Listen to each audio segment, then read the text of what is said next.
I got a collaboration request from Elf Cosmetics and this is how things went. So मलाई चाहिँ एक दिन मेल आयो है अनि एल्फ कस्मेटिक्स भनेर लेखेको थियो अनि माथिबाट यसरी हेर्दाखेरि चाहिँ कोलाबोरेसन इन्भिटेसन हैन म त मक्क के अनि म जहिले पनि जे कुरामा पनि एक्साइटेड भएको हुन्छु धेरै एक्साइटेड भयो भने केही कुरा बनेको हुँदैन अनि म चाहिँ काव्य अब चाहिँ धेरै एक्साइटेड हुने हैन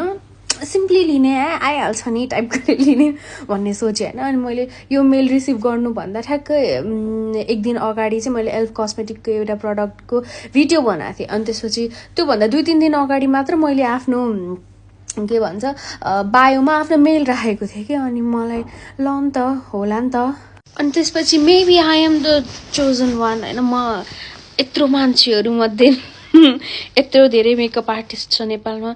मलाई आयो नि त भन्ने पनि सोचे हैन एक मनले खुसी थिए अनि त्यसपछि कोलाबोरेसनको मैले रिप्लाई गरे हैन धेरैवटा मेल्सहरु एक्सचेन्ज भयो के अबाउट 15 वटा मेल्सहरु एक्सचेन्ज भयो हैन अनि यस्तो अफर छ हामी तँलाई 10 वटा प्रोडक्टहरु चुज गर्न दिन्छौ यही लेखा छ त्यो चाहिँ फर्स्टमै 10 वटा प्रोडक्टहरु यु चुज गर्न दिन्छु तँले यस्तो गर्नुपर्छ अनि मलाई थाहा थियो कि यो यिनीहरुले यो शिपिङ चार्जको नाममा पैसा माग्ने त्यसो स्क्याम हुन्छ भन्ने थाहा थियो हैन अनि त्यसपछि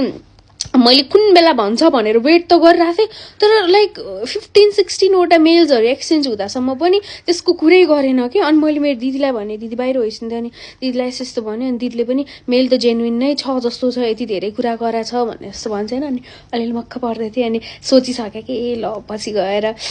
एल्फ कस्मेटिक्सको यहाँ हुन्छ नि छुट्टै एउटा स्टोर खोल्यो भने के थाहा मलाई त्यहाँ मेन मान्छे हुन्छ सपना त हो अनि त्यसपछि हैन अनि त्यस्तो सोची हैन पुरै सोचिरहेको थिएँ अनि ठिक छ अनि दिदीले भनेपछि अलि एकतिर आश पनि आयो अनि एकतिर हो कि हैन किन मलाई भन्यो त भन्ने नि भइरहेको थियो पहिला पनि एउटा त्यो ज्वेलरी वालाको यस्तै यो पैसा माग्नेवाला थियो के अनि तर यसले त 15-16 मेल्सहरुमा अहिलेसम्म पैसा कुरै गरेन हैन अनि त्यसपछि एक दिन भरि मैले यो युट्युबमा हेरे के एल्फको मेलहरु त्यस्तो हेरे अनि तल चाहिँ एउटा नाम थियो कि सेल बाइ के भन्ने थियो अनि त्यो पनि लाइक एल्फ कस्मेटिकको वान अफ द म्यानेजर नै रहेछ कि उनीहरुले मेलको तल पनि पुरा नामसाम लेख्दो रहेछ हैन अनि मैले लास्टमा के थाहा पाएँ भन्दाखेरि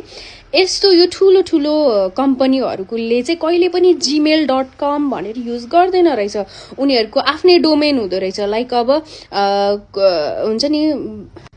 brand engagement @elfcosmetic.com भनेर हुँदो रहेछ मेरो चाहिँ के आएको थियो brand collaboration elfcosmetic @gmail.com हैन अनि ठ्याक्क मैले त्यो पत्ता पनि लाएँ अनि एउटा मेल ठ्याक्क मैले रिप्लाई गरेको थिएँ अनि त्यसपछि तिनीहरुले पैसाको पनि कुरा गर्यो $120 तैले पे गर्नुपर्छ किनभने एउटा कोलाबोरेसन हामीले कार्ड बनाउनु पर्छ त्यो कार्ड बनाएपछि तेरो काम छिटो छिटो हुन्छ भोलिको यो हप्ता भित्र नै तेरो सामान पनि आउँछ भिडियो बनाउनु पर्छ के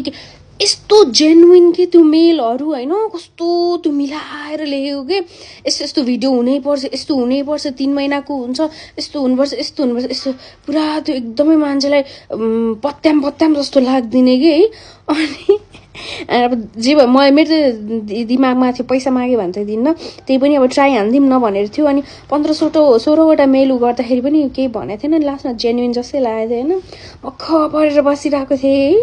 लास्टमा चाहिँ यसरी स्क्याम गर्ने के अब कसैलाई थाहा हुँदैन नि त अब उनीहरुले त के थाहा अब